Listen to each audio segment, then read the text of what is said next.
America, NATO, Europe దేశాలు తన వెంట ఉన్నాయి కాబట్టి ఏ ప్రాబ్లం లేదనుకున్నాడు ఉక్రెయిన్ అధ్యక్షుడు జెలెన్స్కీ.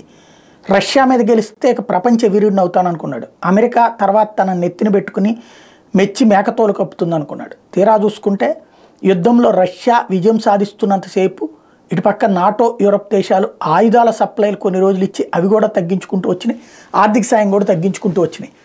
క్రమంగా ఉక్రెయిన్ అనేది ఓటమి పాలవుతూ వస్తుంది. ఇప్పుడు ఆ అసహనం, అసంతృప్తితో అన్ని దేశాలని అభ్యర్థిస్తున్నాడు, బతిన్లాడుతున్నాడు, బెదిరిస్తున్నాడు. ఇప్పుడు ఇటలీ ప్రధానమంత్రి మెలోనీతో తాజాగా మాట్లాడాడు జెలెన్స్కీ. ఏమని అడుగుతున్నాడంటే, ఇక ఇటలీ వచ్చి ప్రత్యేకించి ఇలా కోసం యుద్ధం చేయదు కదా, ఇటలీ వాళ్ళని ఏదన్నా అక్కడకున్నటువంటి అంశం మీదన హైలైట్ చేయమంటున్నాడు. అంటే ఎలాగా అంటే